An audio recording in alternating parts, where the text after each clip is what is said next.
네, 계속해서 누가복음 다섯 번째 말씀으로 함께 말씀을 묵상하겠습니다. 칼이 나를 찌를 때 기쁨으로 일어나는 신실함이라는 제목으로 함께 말씀 나누겠습니다. 우리가 지난주 말씀을 통해서 복된 기쁨의 소식이 어떻게 보면 세상적인 기준 그리고 종교적인 기준과는 전혀 맞지 않아 보이는 사람들과 그리고 장소에 임하게 된 그 내용을 우리가 살펴보게 되었습니다. 우리가 계속해서 이 복음서 말씀이 주어진 그리고 복음서 말씀의 배경이 된 이 1세기의 로마 제국 시대 그 배경 속으로 우리가 들어가는 것이 참 중요합니다. 근데 우리가 역사적으로 세상에서도 말하듯 팍스 로마나라고 하는 로마에 의한 그 지중해 세계 전체의 평화와 질서가 이제 자리 잡아가는 시기였습니다. 우리가 평화다라고 그럴 때 평안이다, 평화다라고 그럴 때 어떻게 보면 오늘날 우리가 느끼고 우리의 개념 속에 받아들여지는 평화라는 개념과 그 당시 시대의 사람들이 느끼고 가지고 있던 평화라는 개념은 좀 그 무게라든지 의미가 다를 수가 있습니다. 물론 지금도 세계의 일부분에서는 실제로 그런 전쟁과 여러 가지 어려움으로 인해서 그 평화라는 의미의 무게를 남다르게 느끼고 있는 사람들도 분명히 있습니다. 얼마 전에 보니까 또 지금 그 이스라엘과 하마스 간에 이제 거의 전면전이 벌어질 것 같다라는 또 전쟁의 기운이 또 더욱더 짙어지고 있는 것 같고, 지금도 우리가 생각할 수조차 없었던 저 우크라이나와 러시아의 전쟁이 아직까지도 이어지고 있는 모습들을 보면서 참 평화라는 것이 오늘날 우리에게도 우리가 느끼고 우리가 가지고 있는 평화라는 단어의 무게라든지 또 그런 실제적인 전쟁과 어려움의 고통 속에 있는 사람들이 가지고 있는 품고 있는 평화라는 단어의 무게가 다르다는 것을 알 수 있겠죠. 이 시대 때도 마찬가지였습니다. 이 1세기 고대 시대, 고대 사회에서의 평화라고 하는 것은요, 어떻게 보면 우리가 가지고 있는 관념적인 그리고 어떤 추상적인 느낌의 평화가 아니라 실제적인 내 삶과 현실과 그리고 내 목숨이 좌지우지 될 수 있는 그런 무게의 평화라는 말이었습니다. 물론 어느 나라, 어느 민족들이 내 나라가 아니고 내 민족이 아닌 사람과 민족과 나라가 우리를 지배하는 것을 좋아할 수 있었겠습니까? 우리도 당장 그렇지 않습니까?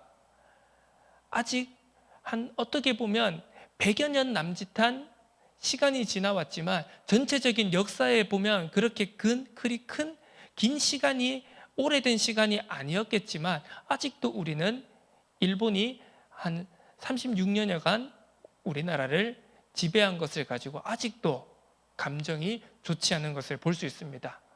어제만 해도 마찬가지였죠. 우리가 가위바위보는 한일전은 가위바위보라고 할지라도 우리가 이겨야 된다라는 그런 우리 국민적인 정서가 굉장히 가득하지 않습니까? 자,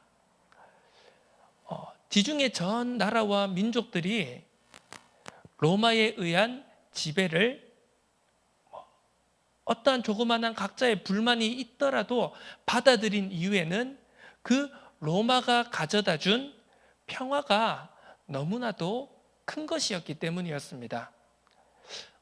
특히 이 로마 안에서의 이 내전이 끝나고 우리 지금 오늘 누가복음 2장 초반에 나왔던 이 아우구스투스 황제에 의해서 이제 내전이 종식되고 이제 지중해 세계 전체에 평화가 찾아오게 되었습니다.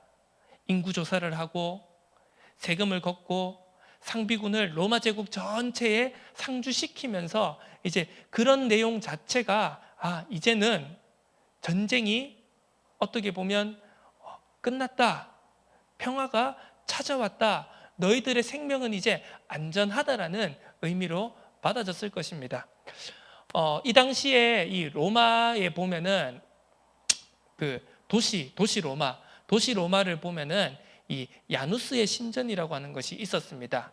신전이 있는데 양쪽에 문이 하나씩 열려 있는 신전이었습니다. 우리가 이제 신화에 보면 야누스라고 하는 그 신이 이 앞뒤로 양쪽의 얼굴을 가지고 있는, 양면을 가지고 있는 신이었습니다. 그래서 그 문이 열려 있는 동안에는 어떻게 보면 로마에는 전시 상황이다라는 의미로 받아들여졌습니다.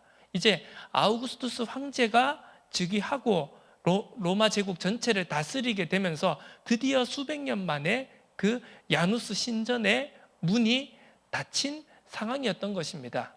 그만큼요, 그 로마 제국과 지중해 전 지역에 살고 있던 모든 나라와 민족들, 모든 백성들에게는요, 이 평화라고 하는 의미가 엄청나게 큰 의미로 다가왔던 것입니다. 자, 그런데 우리가 한번 생각해 봐야 되겠습니다. 과연 그 평화가 진짜 평화인가? 과연 문제는 다 해결된 것일까? 많은 사람들은 자신의 생명, 재산, 그리고 어떤 질서를 유지하기 위해서 그 평화를 받아들였던 것입니다. 넓게는 지중해 전체 로마 제국 세계에서도 그랬고, 좁게로 보자면 이 이스라엘 유대 땅에서도 마찬가지였습니다. 지난주 우리가 말씀을 통해 살펴봤듯이 이 인구조사, 세금을 걷기 위한 인구조사가 이스라엘 내에서 큰 폭동과 반란을 일으킨 촉매였다라는 것을 우리가 말씀으로 살펴보았습니다. 그럼에도 불구하고요, 이것이 가져다 주는 평화, 안정, 그리고 무사태평함, 이런 여러 가지 것들이요, 그래도 이거면 괜찮지 않냐, 이거면 충분하지 않냐라고 하는 사람들의 마음이 분명히 있었을 것입니다. 자, 모두가 평화라고 하는, 그리고 로마 황제가 주는 평화에 어떻게 보면 다들 젖어 들어가고 있을 무렵에 이 예수 그리스도의 탄생하심과 그리고 그 복된 소식이 어떻게 보면 반대로 대척되는 상황에서 이 땅에, 그리고 전 세계의 모든 인류에게, 모든 역사에게 주어졌다라는 것을 우리가 생각해 볼 필요가 있습니다. 지난주 본문 말씀에 이 천사가 목자들에게 이런 기쁨의 찬양을 하는 것을 우리가 들었습니다. 지극히 높은 곳에서는 하나님께 영광이요, 땅에서는 하나님이 기뻐하신 사람들 중에 평화로다 하니라. 하나님께 영광이고 땅 아래는 하나님이 기뻐하신 사람들 중에 평화다. 바로 이 복된 소식이, 예수의 나타나심이, 태어나심이 우리 모든 인류에게 평화다라고 선포한 것입니다. 자, 그런데 곧이어 다음 본문, 오늘 우리가 읽은 22절에서 40절의 본문을 보면은요, 어떻게 보면 전혀 다른 생뚱맞은 이야기가 나오는 것 같이 보이기도 합니다.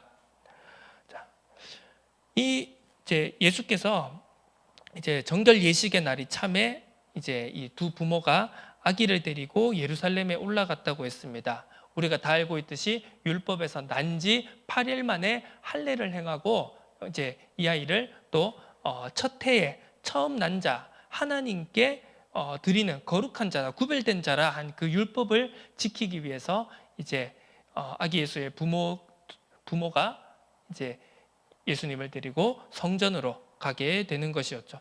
그러면서 이제 나타나고 있는 그리고 만난 두 사람에 대한 이야기가 나오게 됩니다. 첫 번째로는 시므온이라고 하는 사람입니다. 이 시므온은 어떤 사람인가? 오늘 본문 말씀을 보겠습니다. 25절, 26절에 예루살렘에 시므온이라는 사람이 있었습니다. 이 사람은 의롭고 경건하여 이스라엘의 위로를 기다리는 자라고 알려져 있습니다. 자, 특별히 이 사람은요, 성령의 큰 충만함과 감동을 받은 사람이었다라고 기록하고 있는데, 성령이 그 위에 계셨으며 그가 주의 그리스도를 보기 전, 한마디로 메시아를 보기 전에는 죽지 아니하리라는 성령의 지시를 받았던 인물이라고 오늘 본문은 말씀하고 있습니다. 한마디로 좀 이제 이런 사람들이 이제 성경 곳곳에 기록되어져 있는 것을 볼 수 있는데, 이제 대표적으로 이제 무드셀라, 이제 구약에 있는 무드셀라, 이제 노아의 할아버지였죠. 자, 무드셀라와 라멕과 노아로 이뤄지는 이 가계, 창세기에 나오게 되는데, 이 무드셀라는 이제 자신의 아들인 라멕보다도 더 오래 살았습니다. 우리가 잘 알고 있듯이 성경에 기록된 가장 오래 산 사람, 969세까지 산 사람으로 기록되어져 있죠. 왜 969세까지 살았을까요? 왜 그의 아들 라멕보다 더 오래 살면서 그런 어떤 보면 인류 최고의 장수한 인물로 성경에서는 기록되고 있을까요? 바로 노아에게 언약을 전달했기 때문입니다. 그 이유 때문에 그는 자신의 아들 라멕보다 더 오래 살아남아서 자신의 손자인 노아에게 계속해서 하나님의 언약을 전달하는 사명을 받았기 때문에 그렇게까지 오래 살았던 것이죠. 그와 마찬가지로 신약에서 이제 대표적인 인물, 바로 이 오늘 본문에 나온 시므온이라는 사람이었습니다. 메시아가 나타나기 전까지는 계속해서 살아있을 것이라는 이제 성령의 지시를 받은 인물이었던 것입니다. 그러면서 이제 성령의 감동으로, 27절에 성령의 감동으로 이제 성전에 들어간 때, 바로 그 예수께서 정결 예식을 행하기 위해서 들어오셨던 그때 성령의 지시하신 대로 성전에 들어가서 그 예수를 보고 이제 감사와 기쁨의 고백을 하는 내용을 우리가 볼 수 있습니다. 자, 그 감사와 기쁨의 내용이 무엇입니까? 자, 이제 29절에 어떻게 보면 이 사람의 인생에 이제 회한이 담겨 있는, 회한이 녹아져 있는 듯한 그런 이제 고백이 나오게 됩니다. 주제여 이제는 말씀하신 대로 종을 평안히 놓아 주시는도다. 우리가 좀 이런 면을 보면은 성경은요, 이 어떻게 보면 인간의 지극히 인간적인 면모 또한 담고 있다는 것을 볼 수가 있습니다. 이 시므온이 어떻게 보면 자기가 살고 싶어서 자기가 이렇게 장수하고 싶어서 살아 있었던 인물은 아니었다라는 것을 알 수가 있죠. 왜냐하면 그렇습니다. 지금 특히 이제 이 누가복음 2절에서는 지난주부터 계속 이야기를 했지만 이 절망과 낙심의 상황 속에서도 하나님의 약속의 성취를 기다리는 신실한 자들, 이스라엘에 남아있는 자들에 대한 이야기들이 계속 담겨져 있는 것을 볼 수 있습니다. 물론 신실하게 하나님을 기다리지만 하나님의 약속하심을, 하나님의 약속의 성취를, 그리고 하나님의 구원을 신실함으로 기다리는 하루하루를 살아가지만 그 하루하루가 결코 장밋빛은 아니었다라는 것을 오늘 본문은 계속해서 우리에게 말씀하고 있는 것입니다. 얼마나 수없는 내용들을 보았겠습니까? 신실하면 신실할수록요, 믿음이 깊으면 깊을수록 현실에서 일어나는 문제들은 훨씬 더 신실한 자들의 마음을 상하게 하고 한탄하게 하고 그 마음을 핥히던 현실을 우리가 너무 잘 알고 있지 않습니까? 그래서 어떻게 보면 자기의 인생을 주마등같이 딱 기억하면서 이제 이 회한에 찬, 그러면서도 동시에 감사와 기쁨의 고백을 하는 것을 볼 수 있습니다. 내 눈이 주의 구원을 보았습니다. 이는 만민 앞에 예비하신 것이고 이방을 비추는 빛이고 주의 백성 이스라엘의 영광입니다. 그러면서 이제 그의 부모가 그에 대한 말을 이제 놀랍게 여겼습니다. 그러면서 시므온이 계속해서 그의 어머니, 예수의 어머니 마리아에게 하는 이야기입니다. 34절에 시므온이 그들에게 축복하고 그의 어머니 마리아에게 말하여 이르되 보라, 이는 이스라엘 중 많은 사람을 패하거나 흥하게 하며 비방을 받는 표적이 되기 위하여 세움을 받았고, 35절 또 칼이 내 마음을 찌르듯 하리니 이는 여러 사람의 마음의 생각을 드러내려 함이라 하더라. 이게 덕담입니까? 악담입니까?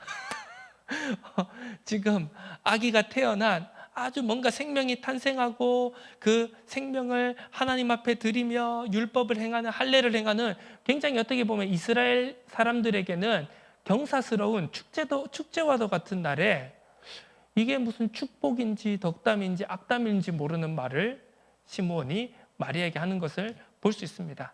자, 여기에서 우리는 예수께서, 그리고 복된 소식이 이 땅에 우리에게 주어진, 선포되어진 이유와 목적에 대해서 한번 깊이 생각해 볼 필요가 있다는 것입니다. 앞서 이 2장 초반의 본문에서는요, 땅에서는 하나님이 기뻐하신 사람들 중에 평화다, 이 복된 소식이 모든 사람에게 평화를, 하나님이 기뻐하시는 사람들에게 평화를 가져다 줄 것이다 라고 말했는데, 이 시므온이 이 어린 아기 예수님을 보면서 마리아에게 한 이야기는 무엇입니까? 이 아이는 이스라엘 중 많은 사람을 패하거나 흥하게 할 것이다. 자, 원어로 보니까요, 넘어지게 하거나 일어서게 할 것이다, 이렇게 이제 표현되어 있는데요. 자, 그러니까 한마디로 이제 흔히 우리가 성경의 용어로 표현을 하자면 많은 사람을 실족하게 할 것이다. 그리고 동시에 많은 사람을 세우고 일어나게도 할 것이다. 자, 이게 무슨 평화입니까? 많은 사람을 실망시키고 많은 사람을 패하게 하고 많은 사람을 넘어뜨리는 것이 복음이라고 오늘 본문 말씀은 우리에게 말하고 있습니다. 이것을 우리는 어떻게 받아들여야 됩니까? 또 칼이 내 마음을 찌르듯 하겠다. 이는 여러 사람의 마음의 생각을 드러내려 함이니라 하더라. 자, 우리가 생각해 볼 필요가 있습니다. 자, 왜 이스라엘이 이런 절망과 낙심의 상황까지 오게 되었습니까? 바로 하나님을 떠나고 우상숭배했기 때문이 아닙니까? 그러면 생각해 봐야 되겠습니다. 우상숭배를 그럼 왜 했을까? 이스라엘 사람들이 하나님의 살아계심과 하나님의 놀라우심과 하나님의 전능하심을 몰라서 이스라엘 사람들이 우상숭배했겠습니까? 출애굽에 10가지 기적을 행하시고 홍해를 가르시고 40년 동안 광야에서 먹이시고 살피시고, 그리고 가나안 땅으로 들어가서는 그 수많은 민족들과 나라들, 왕들을 다 무찌르게 하시는 그 하나님이 아니셨습니까? 그런데 그 하나님을 다 직접 목도하고 체험하고 그 역사를 실제로 목격했으면서 왜 이스라엘 백성들은 우상숭배로 빠질 수밖에 없었을까요? 왜 하나님을 떠났을까요?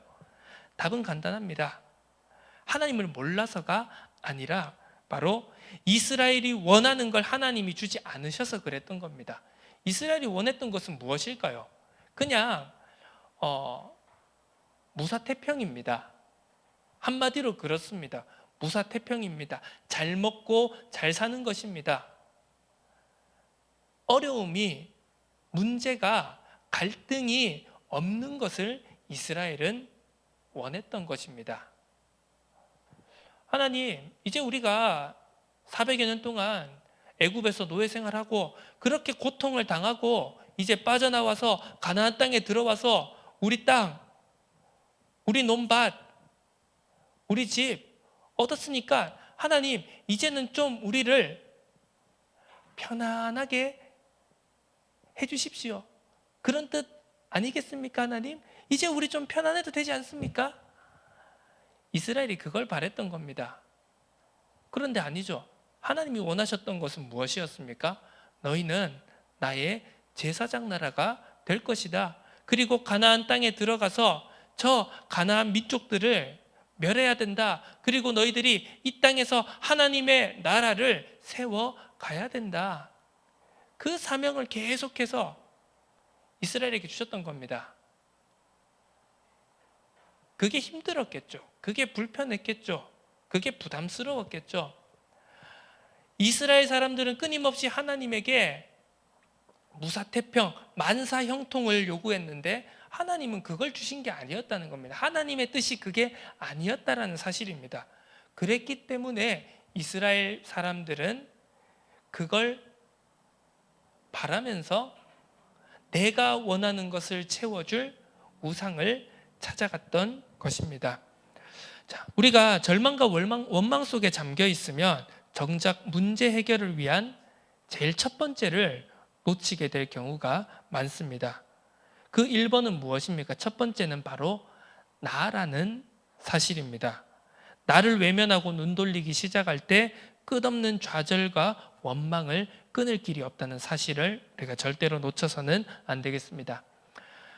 하나님이 이 히브리인들을, 이스라엘 백성을 처음 부르시면서 그들의 조상인 아브라함에게 주셨던 언약이 무엇이었습니까? 창세기 12장 3절에 너를 축복하는 자에게는 내가 복을 내리고 너를 저주하는 자에게는 내가 저주하리니 땅의 모든 족속이 너로 말미암아 복을 얻을 것이라 하신지라. 자, 모든 족속, 땅의 모든 족속이 너로 말미암아 복을 얻을 것이라 하신지라. 바로 세계복음화, 우리가 말하는 세계복음화 선교의 사명을 이들에게 주신 것입니다. 너희가 왜 애굽에서 벗어나야 되지? 너희가 왜 홍해를 건너야 되지? 왜 너희가 가나안 땅으로 들어가야 되지? 왜 너희가 땅을 차지해야 되지? 왜 너희가 나라를 세워야 되지?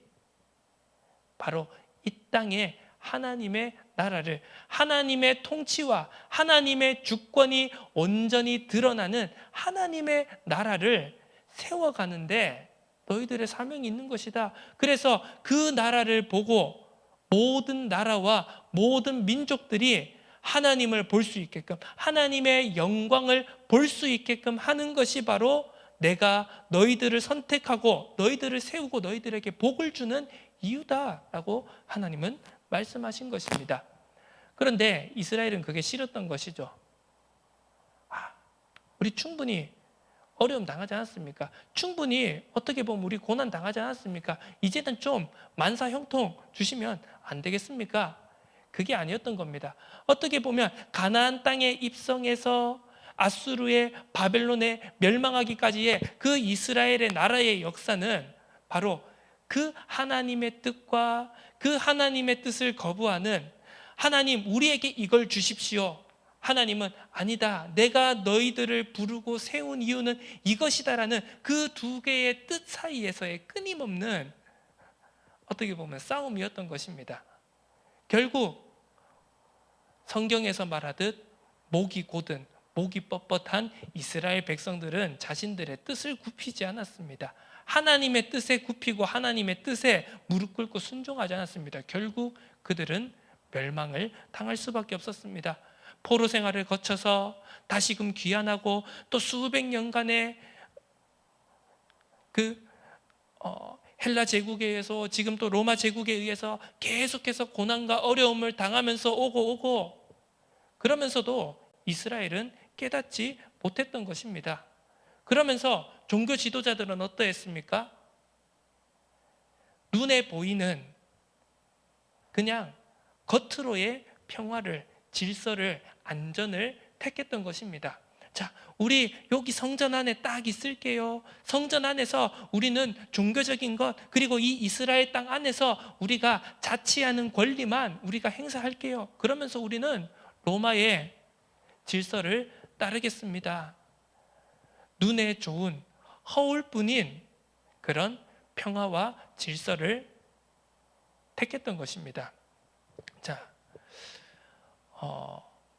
우리 또한 마찬가지입니다. 우리가 신앙생활을 하면서, 우리가 말씀을 받으면서 그렇습니다. 사실 저도 그렇고요. 우리 모두가 왜 만사형통이 싫지가 않겠습니까? 어떻게 보면 다 바라는 것이죠.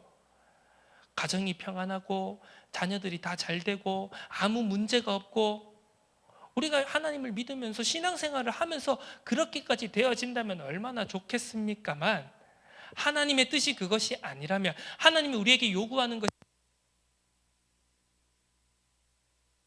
말씀이 우리에게 요구하는 것이 그것이 아니라고 한다면, 또 그것이 우리가 구원의 길을, 구원의 여정을 이루어 가는데 그 길과 방향이 아니라고 한다면, 우리는 한 번쯤은 나 자신을, 우리 자신을, 우리의 터전을 돌아보며 점검해 볼 필요가 있다는 사실입니다. 자, 오늘 말씀은 바로 그것입니다. 예수님께서 그리스도로 메시아로 이 땅에 우리에게 오신 이유는 무엇이냐? 바로 칼이 내 마음을 찌르는 것이라고 했습니다. 바로 사람의 마음의 생각을 드러내려 함이니라고 말씀하셨습니다. 자, 복음은 우리를 먼저 넘어지게 합니다. 우리가 하나님의 말씀을, 이 복음서를 통해서 주어지는 예수 그리스도의 복음의 말씀을 정말 올바르게, 그리고 그 뜻대로 순전하게 받아들인다고 하면은요, 사실 우리는 이 말씀을, 복음을 듣고는 받아들이고는 다 넘어질 수밖에 없습니다. 왜? 복음은 절대 우리를 평안케 하는, 화평케 하는, 만사 형통케 하는 말씀이 아니기 때문입니다. 말씀을, 복음을 받아들이는 자마다 넘어질 수밖에 없습니다. 왜? 우리의 연약함이, 우리의 부족함이, 하나님을 떠나 살았던, 하나님의 통치에, 하나님의 권위에 불복했던 우리의 죄성이 드러나게 되기 때문입니다. 내가 문제고, 내가 하나님 앞에 돌이켜야 되고, 내가 하나님의 뜻을 알아가기 위해서 힘쓰고 애써야 된다라는 그것은 외면하고요. 야, 네가 문제야. 네가 문제야. 너희가 문제야. 우리가 로마의 지배를 당한 그것이 문제야. 이게 문제야. 끊임없이 남 탓하고 다른 것을 가지고 원망하고 이게 문제다. 네가 문제다. 나는 쏙 빼놓고요. 복음은 우리에게 우리의 마음의 생각을 드러내게 하는 것입니다. 아, 다른 것이 문제가 아니구나. 바로 내가 문제구나. 우리가 문제구나. 내가 하나님의 원하심과 하나님의 계획하심에 내가 거부하고 불순종하고 있는 것이 무엇인가를 밝히 드러내는 것이 이 복음의 목적임을 오늘 본문 말씀은 말하고 있는 것입니다. 그래서 34절 우리가 이제 말씀을 정리하도록 하겠습니다. 34절에 그러면 이제 또다시 이렇게 말하고 있습니다. 복음은, 이 복된 소식은, 기쁜 소식은 많은 사람을 넘어지게 하거나 아니면 또 일어서게 하는 것이라고 말하고 있습니다. 복음이 그냥 단순히 율법과 같이 정죄하는 거라면, 너 잘못했다, 너 틀렸다라고만 말하는 것이라면 이 복음이 진짜 우리에게 기쁜 소식이 되지 않는 것이죠. 하지만 이 복음이 정말 우리에게 복된 소식이고 기쁜 소식이 되는 이유는 동시에 우리를 일어서게 하는 말씀이기 때문인 것입니다. 자, 오늘 여기에서 흥하게 한다, 일어서게 한다라는 원어를 보면은요, 아나스타시스라고 하는 원어입니다. 이 원어가 어떤 의미이죠? 바로 부활. 원어적으로는 부활이라고 하는 단어와 똑같은 단어입니다. 자, 우리를 흥하게 하는 말씀이라고 했습니다. 다시금 일으켜주는 말씀이고, 그것은 우리를 부활시키는 말씀이라고, 복음이라고, 복된 소식이라고 오늘 본문은 말씀하고 있습니다. 부활이 무엇입니까? 다시 죽고 사는 것입니다. 우리는요, 어떻게 보면 자꾸 이제 착각하고 오해하기가 쉽습니다.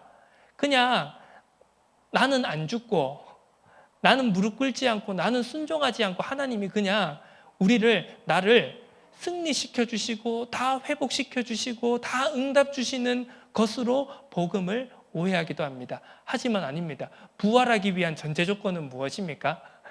죽어야 한다는 것입니다. 대부분 우리가 이것을 모르거나 혹은 알면서도 애써 외면하려는 경우가 많습니다. 자, 말씀을 마치겠습니다. 복된 소식, 예수 그리스도의 복음 앞에서 우리는 먼저 패해야 됩니다. 먼저 넘어져야 됩니다. 앞서서도 계속 말씀드렸죠. 진짜 구원은 무엇인가 하면은 내 자급자족하는 마음을 버리는 것이 구원입니다. 세상의 권력자들, 그리고 이 시대의 종교 지도자들, 유대인들, 바리새인들, 서기관들, 왜 복음서는, 왜 예수님은 그들을 책망했던 것일까요? 자급자족하는 마음이었기 때문입니다. 복음만이라도, 하나님 말씀만이라도 내가 우리 스스로 설 수 있다. 왜 세상의 권력자들을 복음서는 책망하는 것입니까? 하나님의 말씀은 책망하는 것입니까? 다 자급자족하는 마음 아닙니까? 스스로 높아진 마음 아니겠습니까? 우리는 복음 앞에 먼저 패해야 됩니다. 넘어져야 됩니다. 나 스스로는 일어날 수 없는 존재구나. 나 스스로는 나를 구원할 수 없는 존재구나라는 사실을 먼저 인정하고 고백해야 되는 것입니다. 내 마음속, 내 영혼 속, 내 생각 속 깊이 남은 모르지만, 내 가장 가까이에 있는 옆에 있는 사람도 모르지만 나는 알고 하나님께서는 알고 계시는 그 근원을, 우리가 흔히 표현하는 대로 그 각인뿌리 체질을 우리는 인정하고 고백해야 하는 것입니다. 나는 소망이 없구나. 나는 스스로 설 수 없구나. 나는 스스로를 구원할 수 없구나. 나를 구원하실 메시아가 필요하구나. 그것을 인정하고 고백할 때, 그 신실함 속으로 들어가게 될 때 비로소 복된 소식은 우리를 다시금 살리는 부활의 말씀이 되어질 줄로 믿습니다. 나만의 구원이 아닙니다. 우리만의 하나님이 아닙니다. 이것이 깨질 때 이제 바로 이스라엘이 이성을 잃은 겁니다. 지난주에도 말씀드렸듯이 누가복음의 큰 주제 중에 하나가 이 예수 그리스도 그리고 복된 소식에 대한 거부였습니다. 뒤에 보면 이제 아시겠지만 이제 누가복음 4장에 보면 예수님이 나사렛에서 처음으로 설교를 하시고 이 복음이 너희들에게 이 복음이 구약 성경에서도 그 엘리야의 3년 6개월 가뭄이 있었을 때 이스라엘에 수많은 과부들이 있었지만 그 과부들 중에서 구원을 받은 것은 사렙다의 과부였다. 그리고 이스라엘에 수많은 문둥병 환자들이, 나병 환자들이 있었지만 구원받은 것, 치유받은 것은 나아만 장군이었다. 그 얘기를 할 때 그 나사렛 사람들의 반응이 어땠습니까? 예수를 절벽으로 밀어서 떨어뜨려 죽이고자 했습니다. 자, 우리가 한번 말씀 앞에, 복음 앞에 겸비하게, 겸손하게 나 자신을, 우리를 점검할 필요가 있습니다. 우리는 과연 나를 찌르는 그 복음의 검 앞에서 나는 과연 이성을 잃고 분노할 것인가? 이 복음을 밀어낼 것인가? 아니면 나를 찌른 이 복음의 말씀을 기쁨으로 받아들이며 일어날 것인가? 이번 한 주간 이 말씀을 깊이 묵상하시면서 나를 일으키시는, 우리를 일으키시는 기쁨의 복음을 신실하게, 순전하게 받아들이는, 순종함으로 받아들이는 은혜가 넘쳐나기를 주님의 이름으로 축원합니다. 하나님 아버지 감사드립니다. 복된 소식이 때로는 우리의 기대와 우리의 소망에 맞지 않을 때가 많습니다. 때로는 우리를 찌르는 날카로운 칼처럼 우리를 아프게 할 때가 많습니다. 하지만 그것이 우리의 심령과 골수와 영혼을 찔러 쪼개며 우리를 치유시키는, 우리를 회복시키는, 우리를 일으켜 세우는 생명의 말씀인 줄 우리가 믿고 고백합니다. 이것이 나를 살리고 우리를 살리며 세상을 살리는 복된 소식이 되도록 축복하여 주옵소서. 감사드립니다. 예수 그리스도 이름으로 기도드립니다. 아멘.